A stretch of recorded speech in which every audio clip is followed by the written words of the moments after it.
Lo que sigue es el urbanismo en el periodo románico. Dejamos el análisis urbano de mayor desarrollo en la planificación romana. Sobre esa planificación romana, en el caso de paleocristianos, vimos las modificaciones que ese hábitus cristiano le introdujo a la ciudad eterna.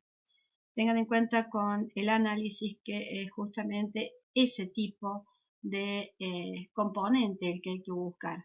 Cómo sobre la ciudad romana, capital, se inserta ahora un nuevo hábitus y cuáles son las modificaciones que éste produce, en particular por superposición o por introducción de otras capas, en el caso del paleocristiano subterráneo.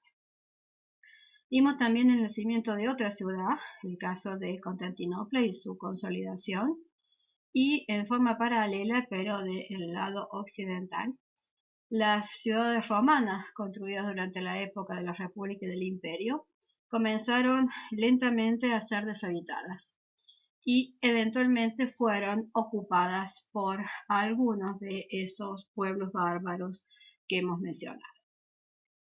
Muchas veces estos pueblos bárbaros no lograron el mantenimiento de esas unidades urbanas y por lo tanto solo se mantuvieron con vida, con una vida relativamente urbana, aquellas ciudades que fueron elegidas por la Iglesia como sedes para sus obispos, por ejemplo, ubicándose casi siempre el centro, y que comenzaron a generar alrededor de la ciudad alguna producción agrícola. Esto sucede entonces sobre la Alta Edad Media. Cuando pasamos a esta plena Edad Media, en los siglos XI y XII, que es el que vamos a estudiar nosotros ahora, a esa estructura que tiene como base, en la mayoría de los casos, un trazado romano, se le va a sumar, además de la sede de la iglesia y esa producción agrícola alrededor, a veces una relación con un puerto, es decir, una relación comercial o también en vinculación con esos caminos que hemos dicho de las cruzadas y las peregrinaciones. Pero además, y separada en estos casos de los sistemas feudales que dependen exclusivamente de la autoridad de este señor feudal, estos asentamientos ya denominados burgos, burgo es justamente un asentamiento urbano de la Edad Media que a partir de las actividades como la religión católica y fundamentalmente el comercio, es decir, estos asentamientos no eran de producción agrícola, no eran rurales, sino que eran, por contraposición, urbanos, que no tenían una producción propia, sino que dependían de los mercados para el comercio y para la supervivencia, y que estaban vinculados a través de caminos, por eso es tan importante esa relación con el territorio, se manejaron medianamente libres de este sistema feudal y lentamente fueron adquiriendo a lo largo del tiempo un gobierno propio, es decir, se dieron a sí mismos una forma de gobierno que llamaremos en adelante ayuntamientos. Cuerpos colegiados que se elegían entre ellos y que regían en conjunto el destino de la ciudad. Cuando pasemos a el periodo gótico, es decir, en la Baja Edad Media o en la Tardía Edad Media, como lo quieran llamar, se tiene o se está en presencia de la consolidación de estos burgos. Cuando la iglesia, más el comercio, más estos sistemas de defensa que necesitaron para poder afrontar lo peligroso de esta época, les dieron la condición de ciudad libre, libre de cualquier tipo de señorío, en este caso en vinculación con los sistemas feudales y monárquicos de los cuales hemos hablado. Quiere decir que durante esta alta y plena Edad Media, fundamentalmente hacia fines de la plena Edad Media, que es ahora el paso que a nosotros nos interesa, vamos a tener dos opciones de ciudades. Una ciudad que ha evolucionado desde la romana por todas estas circunstancias y ha llegado a el germen de lo que va a ser después este burgo libre. Estamos en esta etapa de formación del burgo, recuperando una vida urbana en medio de una vida predominantemente y de un hábitus predominantemente rural. Y también tenemos ciudades nuevas que reyes, señores feudales, príncipes fundan en función de la defensa de su territorio, del comercio de su territorio y también de la repoblación en el caso de Francia y de España. Esto está marcado también por una guerra de los 100 años que mencionamos brevemente entre los múltiples acontecimientos que enfrentaron a estas distintas regiones. Y tanto las bastides francesas como los poblados planificados españoles tienen como misión asegurar el control del territorio y, en definitiva, repoblarlo. Siempre estamos hablando de asentamientos urbanos que son relativamente pequeños con las dimensiones de ciudades que manejamos ahora, pero que siempre tienen como antecedente una ciudad romana que ha sido despoblada a lo largo del tiempo y que ahora va a comenzar a reactivar el hábitus urbano, mientras que también tenemos ciudades nuevas que también tienen tamaños relativamente chicos y que cumplen la función de organizar el territorio. ¿Por qué nos interesan cualquiera de estas dos? Porque estos dos modelos, más algunos más que vamos a ver, son los que van a ser tomados en cuenta cuando españoles y portugueses lleguen al continente americano y comiencen el control, la apropiación, la planificación del territorio latinoamericano. Anterior, en realidad, a los burgos que acabamos de mencionar, y a veces compartiendo el mismo territorio, apareció en el paisaje feudal, en el paisaje de este medioevo, los castillos, es decir, las sedes de los señores feudales que venimos mencionando. A partir de un modelo inglés denominado montículo y muralla, montículo y recinto cerrado, estos castillos feudales se colocaron siempre en una posición en altura estratégica, de ahí lo de montículo, que podía incluso ser natural o artificial. Y a partir de esa posición, preferentemente en relación con algún río que les diera la posibilidad de abastecimiento de agua, empezaron a extender un sistema de murallas alrededor de ellos, de tal forma que el castillo en sí, el castillo feudal, estaba conformado siempre por una torre homenaje, que era donde vivía el señor feudal, pero también debía alojar a sus soldados, a su familia, a un sistema de abastecimiento para todos ellos y que eventualmente más tarde añadió un espacio religioso y un espacio de recepción, o exterior o dentro de la propia torre homenaje, y que alrededor de él generó un sistema defensivo para definir un patio de armas que servía para el ejercicio de su ejército, pero también como lugar en donde sus vasallos podían tener algún tipo de defensa ante cualquiera de los ataques. Siendo este entonces el sistema inicial de montículo y recinto cerrado, este sistema de vasallaje implicó que cuando este castillo empezó a controlar el territorio, se vinculó con algún sistema de caminos o lo forjó, y también se puso en relación sobre este territorio con algún hito religioso, una iglesia en otro lugar que tuviera alguna preponderancia. En este caso lo están viendo ahí, allá está el castillo, acá está la iglesia.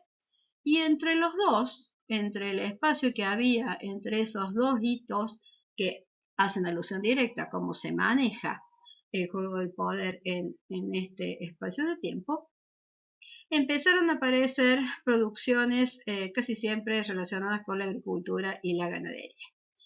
Sin embargo, a lo largo del tiempo y por los caminos que estos dos elementos iban formando, sea de peregrinaje, sea de vinculación con los sistemas de vasallaje superiores, empezaron a aparecer una serie de viviendas vinculadas tanto con la producción como con el comercio y el intercambio. Eventualmente, estas aldeas eran los lugares donde vivían los vasallos de este señor feudal.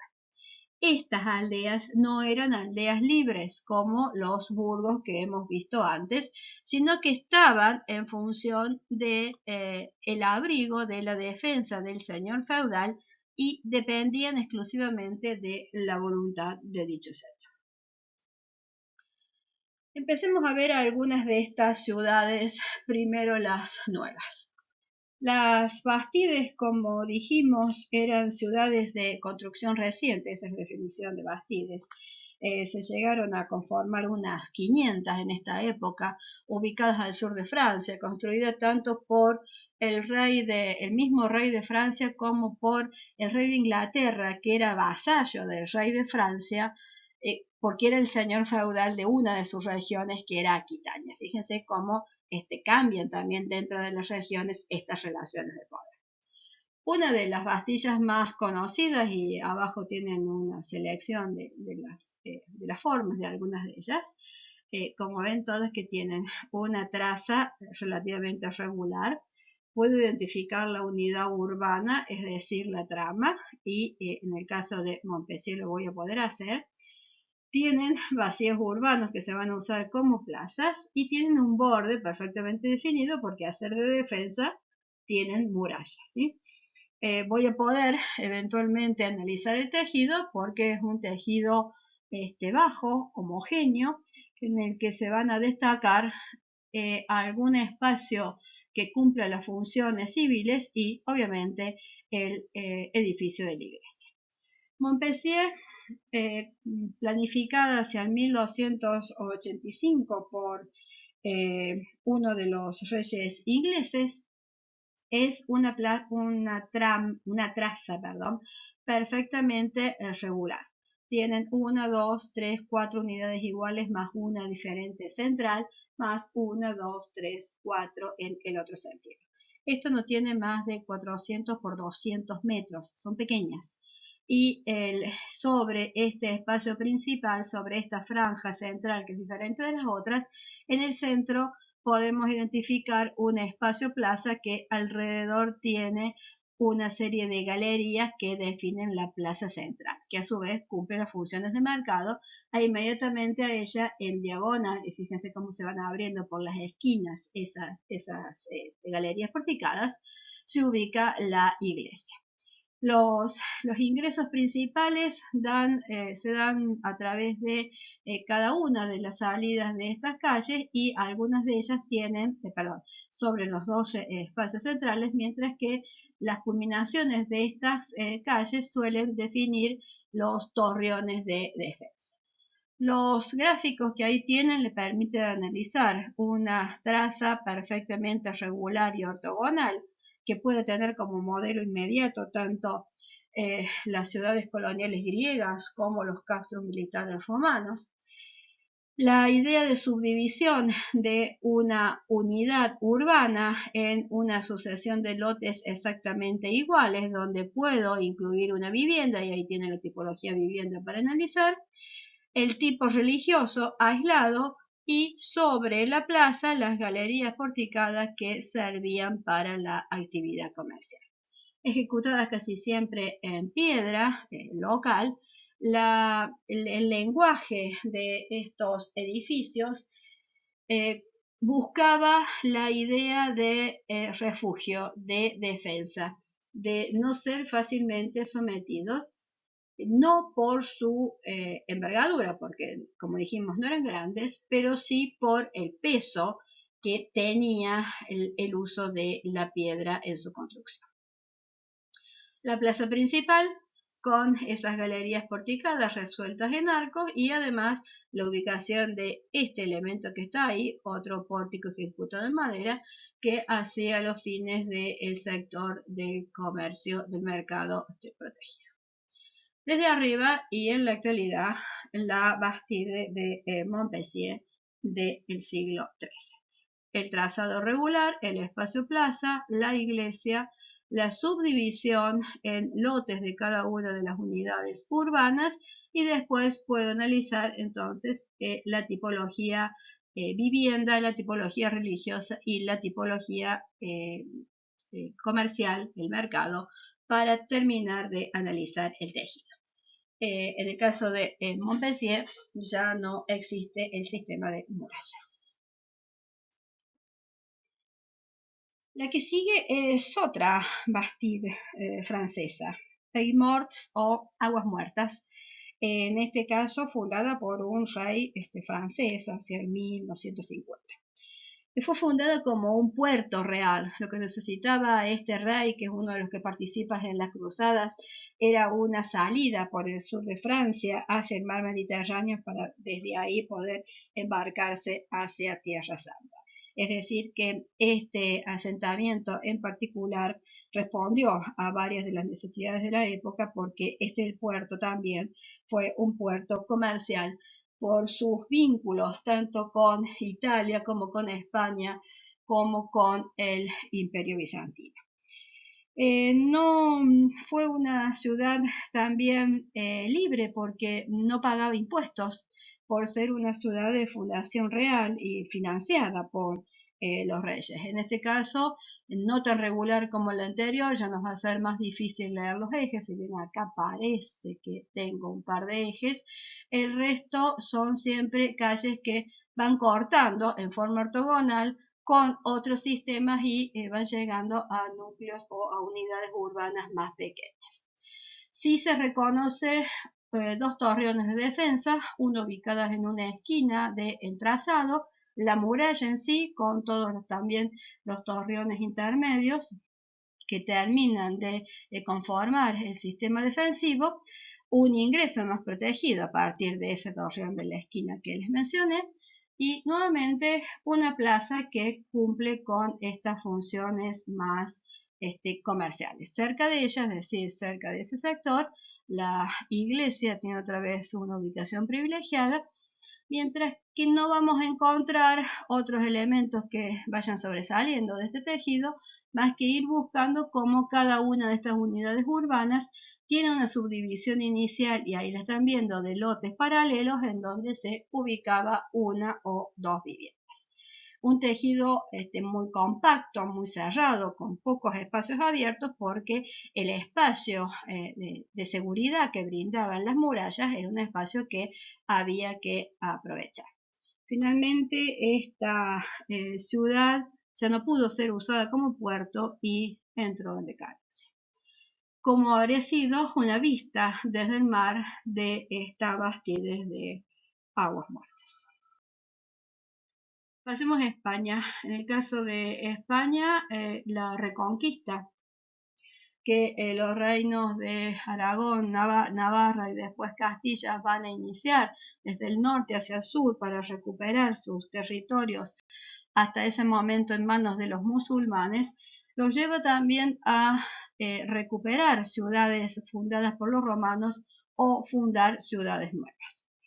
Y ese es el caso de la Villa Real. El nombre deriva justamente de ahí. Es una villa fundada por un rey, una villa real. Estas ciudades pertenecientes a la corona aragonesa, que se ubican hacia el norte del territorio, en cambio son mucho más fáciles de leer. Esto tiene una plaza central en donde desembocan los dos ejes principales justo al medio de la plaza, no por las esquinas como estábamos viendo en los otros ejemplos, y es un rectángulo perfecto, y acá sí puedo leer más fácilmente la influencia del modelo romano, por ejemplo, salvo esta modificación del ingreso a las plazas. Por las cuatro medianas, entonces, se plantean los ingresos a la ciudad, las puertas, mientras que en las otras cuatro esquinas están los baluartes de defensa de la muralla.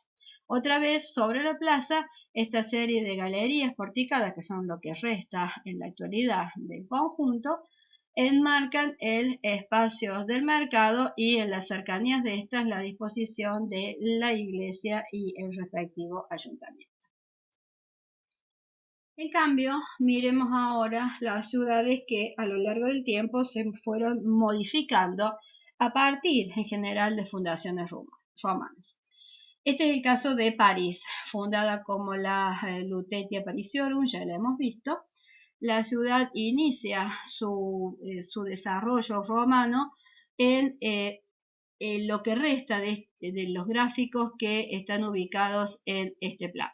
Ahí tienen algunos elementos que todavía son romanos, mientras ya la región ha dejado de ser administrada por el imperio y lentamente se empieza a despoblar. Hacia el siglo IX más o menos podemos encontrar una reorganización de esta ciudad a partir del trazado romano, es decir, este eje lo voy a seguir teniendo, que era el particular de la Lutetia, que vinculaba ¿qué cosa? La posición estratégica de la isla en el medio del río y Sena,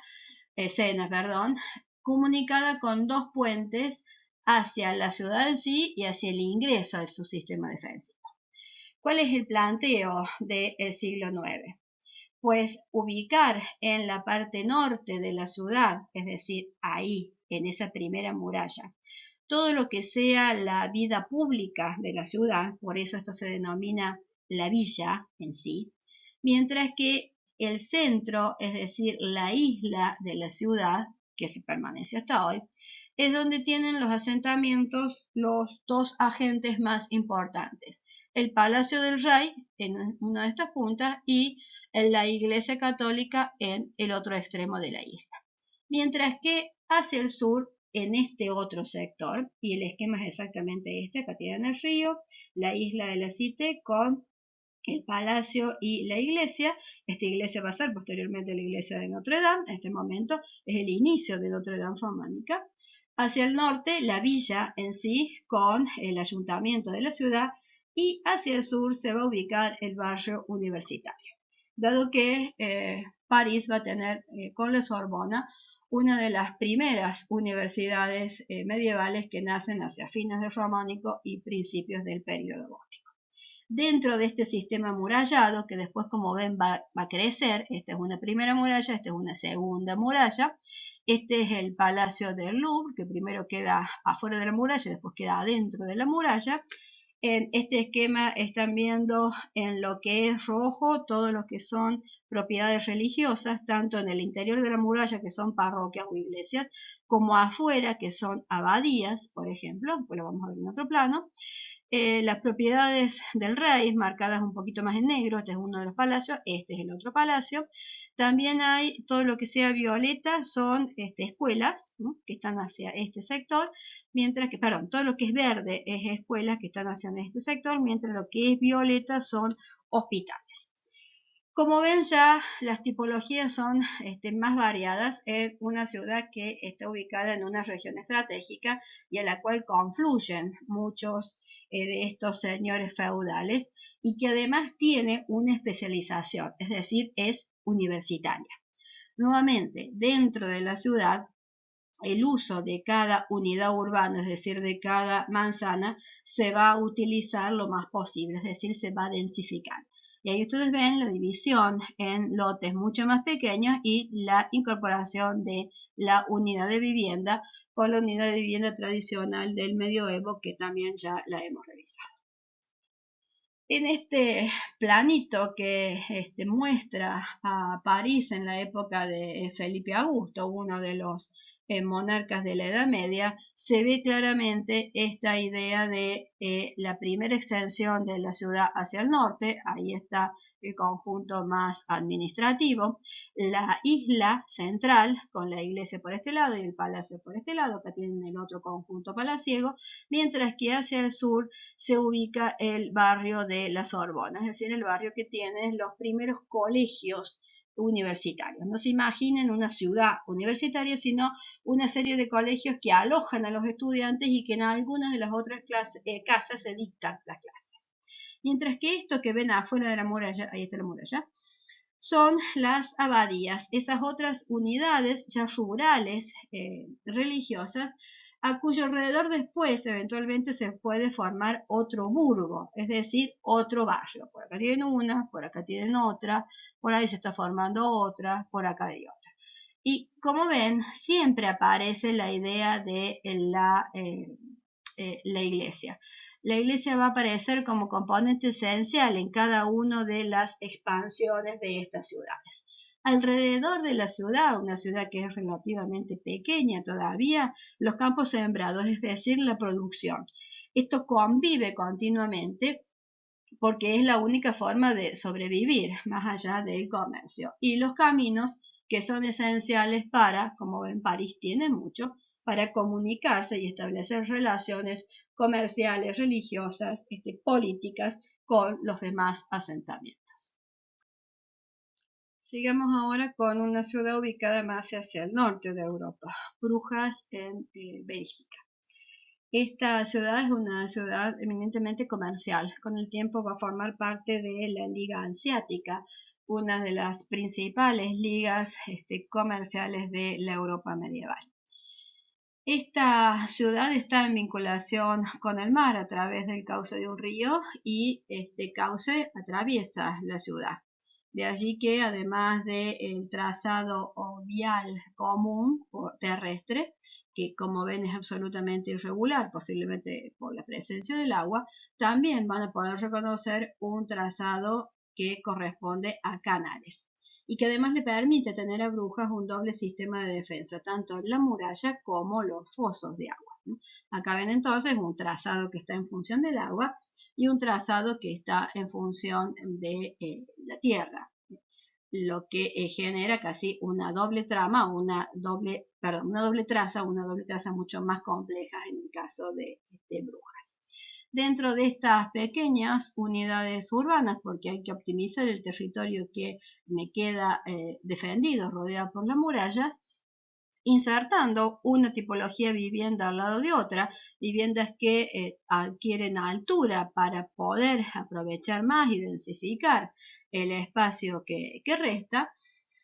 Acá tienen un corte, que esto tiene 1, 2, 3, 4, 5, 6 niveles aprovechables, siempre los niveles bajos relacionados con el comercio y los niveles superiores para uso de la familia, incluso los espacios superiores para el almacenamiento de lo que se vende, es lo que va a generar después el tejido. Ahí tienen la planta de una de estas viviendas con el comercio en planta baja y el acceso a la vivienda en sí en las plantas superiores.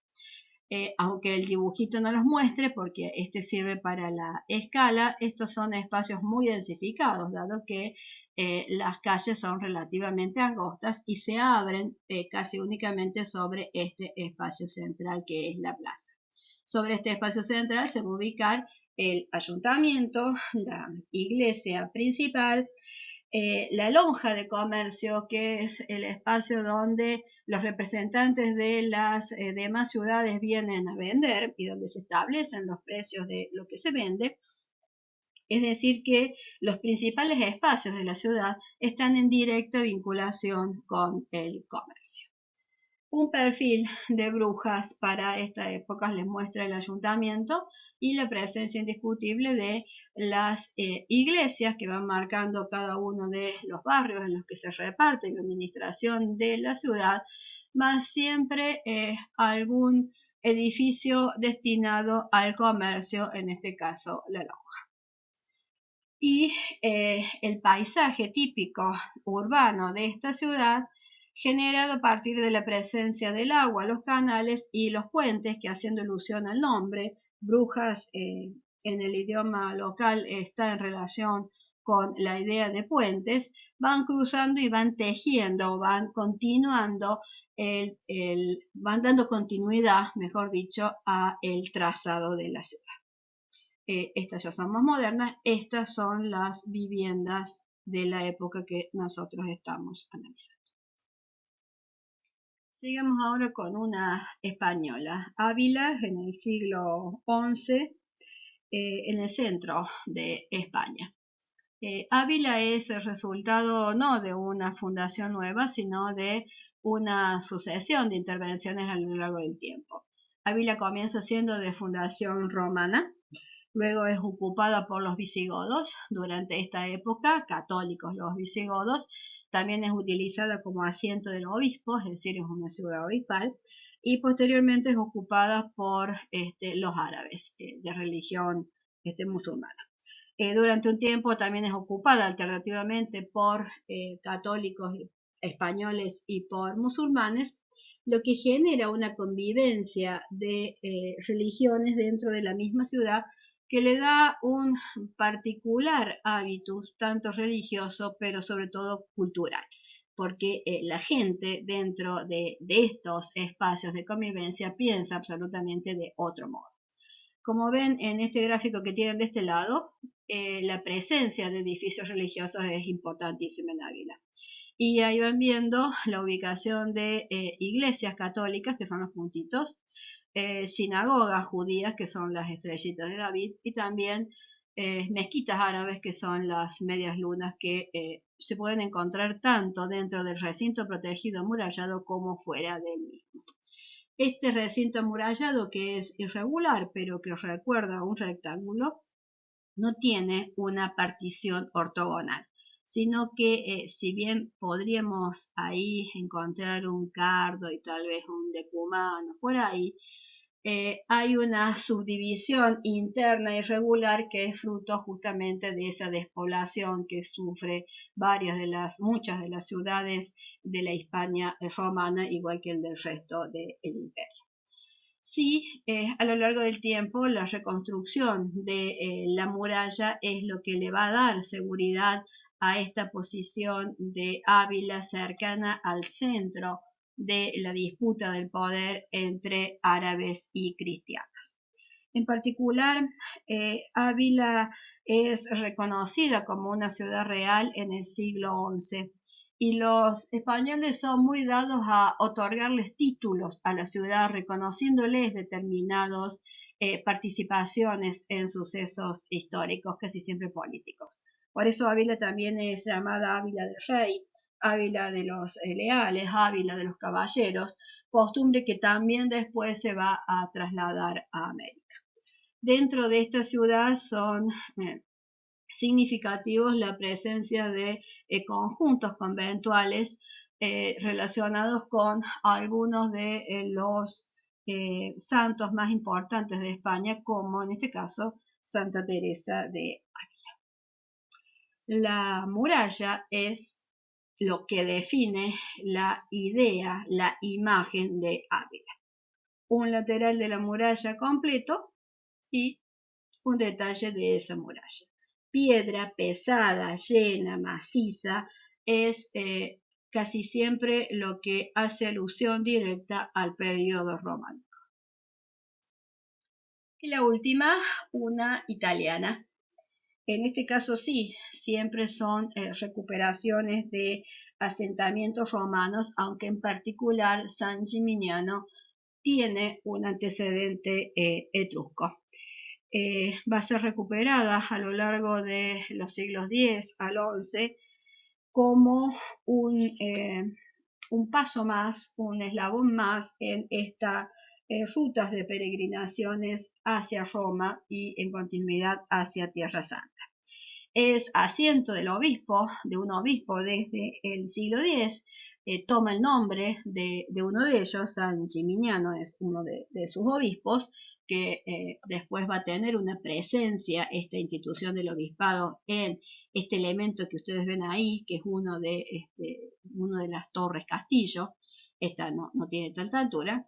Y San Gimignano se identifica fácilmente por una ubicación estratégica en lo alto de un monte, de un montículo de dimensiones más o menos importantes, con un trazado totalmente libre que se sintetiza en esta calle que lleva hasta un conjunto de 4 plazas muy cercanas entre ellas, cada una con una actividad diferente. una que enfrenta al Palacio de la Comuna, es decir, civil, otra que enfrenta a la catedral, es decir, religiosa, otra que tiene una función comercial, etc. De ese conjunto de plaza central se deriva la segunda calle principal, que es esta que lleva hasta el otro extremo de la ciudad. Mientras que por acá, y buscando otra puerta de salida, que hay una puerta, que hay otra puerta, que hay otra puerta, se define como este zigzag que es el eje estructurante de San Gimignano. A lo largo de esas calles principales se van alternando una serie de tipologías religiosas. Desde la sede del obispo, que está en una posición un poco más baja que el resto del conjunto, geográficamente hablando, está en una cota más baja, una serie de edificios religiosos que van marcando los 4 barrios de la ciudad. Ahí tienen uno, por ejemplo, y por ahí tienen otro, y el edificio comunal que les mencioné antes. Si bien lo que más caracteriza a San Gimignano es la presencia de estas torres viviendas. Estas torres viviendas materializan el juego de poder entre los habitantes de San Gimignano, cuya producción, preferentemente agrícola, en mucho tiempo a partir del azafrán, que era un producto escaso y muy caro, les dio un capital económico importante. Por lo tanto, los comerciantes que vivían en esta ciudad, que era también una ciudad libre, porque después se libera del patronazgo, del señorío feudal de los obispos. Estos señores, los obispos también podían ser señores feudales, y se pueden dar un gobierno propio. Participan mucho también de las revueltas políticas y se dividen ellos mismos en 2 grandes partidos que van a ser comunes también al resto de Europa, los belfos y los gibelinos. Y para marcar esta disputa por el poder, construyen viviendas en altura. Quedan pocas de estas torres de San Gimignano, que llegaron a ser más de 70, algunas de hasta 50 metros de altura, que eran como la expresión del poder de cada familia. Quien tenía más dinero, pues hacía la torre más alta. Y si ustedes ven la planta, el muro que necesitan para soportar todo ese peso era un muro considerable que iba perdiendo espesor hacia la parte superior, que también tenía espacios a modo de defensa, porque desde ahí se podía defender, pero sobre todo se podía dominar el resto del espacio territorial. El espacio típico de un burgo de esta época, de calles angostas, que quedaban casi siempre en penumbras o en sombras entre las alturas de las viviendas, que solían superar los 2 niveles, y las diferencias de nivel, dado que los burgos también tenían estas posiciones estratégicas en sitios elevados, para marcar su presencia dentro del territorio y a su vez para poder defenderse de sus enemigos.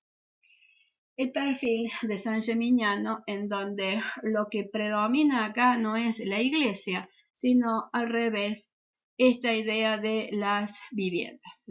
En Italia la idea de la iglesia es importante porque obviamente es la cuna de todo este desarrollo de la iglesia católica, pero la participación de la sociedad en estos conflictos religiosos, políticos, etc., se muestra repetidamente en los perfiles de la ciudad, y San Gimignano es un ejemplo de eso. Una de las plazas, la plaza que corresponde al aljibe, la plaza civil, mientras que por allá se va una plaza, por acá se va otra plaza y por ahí se va a otro espacio abierto. Siempre las viviendas son las que definen este espacio público, y además se marca el poder de las respectivas familias con la altura de cada una de estas viviendas torres. El perfil de la ciudad sobre el paisaje productivo, en este caso la producción rural, la vida urbana, que además marca el juego del poder de la época. Además de los componentes que ya están acostumbrados a usar, traza, trama, tejido, aventúrense un poco más en el uso de otros componentes que hayan aprendido. Recuerden siempre que el análisis en la historia de la arquitectura implica investigación. Primero hay que investigar, hay que buscar no solamente lo que está en el teórico, sino lo que está en la bibliografía, y lo que dice Internet, lo que les brinda Internet, les puede servir exclusivamente para los gráficos, pero no para los conceptos. Y a partir de ahí ustedes elaboran. La propuesta de juego de poder de Bourdieu se presta para eso, para que ustedes construyan las relaciones y empiecen a establecer relaciones que después puedan aplicar en sus propios procesos de diseño.